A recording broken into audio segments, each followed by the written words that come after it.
Hi friends, Pandian store ப்ரோமோவில் என்ன நடக்குதுன்னு பார்க்கலாம் வாங்க. சேனலை சப்ஸ்கிரைப் பண்ணிக்கோங்க. எங்கள் குமார் வந்து நினைக்கிறாங்க, இனியும் இந்த அரசியை இந்த வீட்டில் வச்சு வைக்கக்கூடாது, ஓவராக தான் பண்ணிக்கிட்டு இருக்கா, அவளுக்கு ஒரு முடிவு கட்டணும், எத்தனை நாளைக்கு தான் நம்ம அவ கூடயே இருக்க முடியும், நமக்குன்னு ஒரு வாழ்க்கையை நம்ம அமைச்சிக்கணும், நம்ம வாழ்க்கையில் செட்டில் ஆகணும், பணக்கார வாழ்க்கையை அமைச்சிக்கணும். பெரியப்பா நமக்கு ஒரு பொண்ணு பார்த்து வச்சுருக்காரு, அந்த பொண்ணுவே கல்யாணம் பண்ணிக்கிட்டு நம்ம லைஃப்பில் செட்டில் ஆகணும். அதுக்கு ஃபஸ்ட்டு இந்த அரசி இந்த வீட்டை விட்டு போகணும். அரசிக்கும் நமக்கும் கல்யாணம் நடக்கலை அப்படின்ற விஷயத்த நம்ம பெரியப்பா கிட்ட சொல்லிடுவோம். சொன்னால் மட்டும்தான் இதுக்கான ஒரு முடிவு கிடைக்கும். கண்டிப்பாக நம்ம பெரியப்பாவை பார்த்து இந்த விஷயத்த சொல்லி ஆகணும், அரசியை வீட்டை விட்டு துரத்தியே ஆகணும்னு சொல்லிட்டு நம்ம குமார் வந்து மனசுக்குள்ளே நினைக்கிறாங்க. நம்ம முத்துவேல் வந்து வராங்க. முத்துவேல் கிட்ட பெரியப்பா உங்ககிட்ட ஒரு முக்கியமான விஷயம் பேசணும் பெரியப்பா அப்படின்னு சொல்லிட்டு தனியாக கூட்டிகிட்டு போகிறாங்க. என்னடா விஷயம் அப்படின்னு சொல்லி கேட்கவும், பெரியப்பா நான் ஒரு விஷயம் சொல்லுவேன், அதை கேட்டுட்டு நீங்கள் எப்படி அந்த விஷயத்தை எடுத்துக்குவீங்க அப்படின்னு சொல்லிட்டு எனக்கு தெரியல, ஆனால் அதை நான் உங்ககிட்ட சொல்லியே ஆகணும், நீங்கள் ஒரு முடிவு அதுக்கு சொல்லியே ஆகணும் அப்படின்னு சொல்கிறாங்க. என்னன்னு சொல்கிறான் அப்படின்னு சொல்லி கேட்கவும், அரசிக்கும் எனக்கும் கல்யாணம் நடக்கவே இல்லை பெரியப்பா அப்படின்னு சொல்கிறாங்க.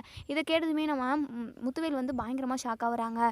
ஆமாம் பெரியப்பா, நான் அந்த பாண்டியன் குடும்பத்தை பழி வாங்கணும்னு நினச்சேன், அதே மாதிரி நான் நினச்ச மாதிரியே பழி வாங்கியாச்சு. அவங்க நம்ம குடும்பத்தை எப்படி அவமானப்படுத்தினாங்க, அதனால தான் அதே வெறியில் அவமானப்படுத்தணும்னு நினச்சேன். அரசியை கடத்தி கொண்டு போய் என் கஸ்டடியில் வச்சுக்கிட்டு இருந்தேன். அரசி மேலே என் கை கூட படலை, நான் அவள் கழுத்தில் தாலியும் கட்டலை. முகூர்த்த டைமில் பார்த்து அவளை முகூர்த்த நேரம் முடிஞ்சதுக்கப்புறம் அவளை கொண்டு வந்து அவங்க வீட்டிலே நிப்பாட்டி அவங்க குடும்பத்தை ஊர் முன்னாடி உலகத்து முன்னாடி எல்லார் முன்னாடி அவமானப்படுத்தணும்னு நினச்சேன். அதே மாதிரி எல்லாமே கச்சிதமாக நடந்துச்சு.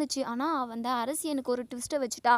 அந்த அரசி அவள் கழுத்தில் அவளே தாலியை கட்டிக்கிட்டா பெரியப்பா, சத்தியமாக அவள் கழுத்தில் நான் தாலியை கட்டலை அப்படின்னு சொல்லிட்டு எல்லா உண்மையும் சொல்கிறாங்க.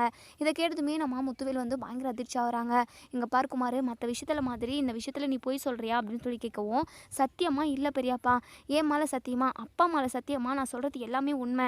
இந்த அரசி கூட ஒன்று சேர்ந்து வாழ்கிறதுக்கு எனக்கு சுத்தமாக பிடிக்கல பெரியப்பா, தயவு செஞ்சு அவளை இந்த வீட்டை விட்டு வெளியே அனுப்பிடுங்க, நம்ம குடும்பத்தை பழி வாங்கணும் அப்படின்றதுக்காக தான் அவள் இந்த வீட்டுக்குள்ளேயே காலடி எடுத்து வச்சிருக்கா அப்படின்னு சொல்கிறாங்க. இதை கேட்டதுமே முத்துவேல் இருந்துட்டு, சரி நான் என்னன்னு பார்க்குறேன், அதே சமயம் நீ அரசியை லவ் பண்ணல அப்படின்னு சொல்லி கேட்டதுக்கு, அது வந்து பெரியப்பா அந்த குடும்பத்தை பழி வாங்கணும் அப்படின்றதுக்காக தான் அரசியை லவ் பண்ணுற மாதிரி நடிச்சேன் அப்படின்னு சொல்கிறாங்க. இங்கே பார்க்குமாறு இந்த விஷயத்தில் நீ பண்ணது ரொம்ப ரொம்ப தப்பு, ஏதோ நடந்துருச்சு, அப்போது உனக்கும் அரசிக்கும் கல்யாணம் நடக்கலை ஆமாம் தானே அப்படின்னு சொல்லி கேட்குறாங்க. ஆமாம் பெரியப்பா அப்படின்னு சொல்கிறாங்க. அதுக்கப்புறம் எங்கள் முத்துவேல் வந்து எல்லார் முன்னாடியுமே அரசியை கூப்பிட்டு, உனக்கும் குமாருக்கும் உண்மையாகவே கல்யாணம் நடந்ததா அப்படின்னு கேட்குறாங்க. எங்கள் அரசி வந்து திருன்னு முழிக்கிறாங்க. ஆமாங்க அப்படின்னு சொல்லுவோம், பொய் சொல்லாதா அப்படின்னு சொல்லிட்டு பல்லார்னு ஒரு அறவிடுறாங்க. இங்கே பார், நீ எந்த திட்டத்தோடு இந்த வீட்டுக்குள்ளே வந்திருக்குன்னு எனக்கு நல்லாவே தெரியும், உன் சுயரூபம் என்னன்னு எனக்கு தெரிஞ்சு போச்சு, இனி இந்த வீட்டில் இனி இருக்கவே கூடாது, வெளியே போ அப்படின்னு சொல்லிட்டு சொல்கிறாங்க. அரசி என்ன முடிவெடுக்க போகிறாங்க அப்படிங்கிறத நம்ம வெயிட் பண்ணி பார்ப்போம் ஃப்ரெண்ட்ஸ். வீடியோ பிடிச்சிருந்தா லைக் பண்ணி தருவீங்க.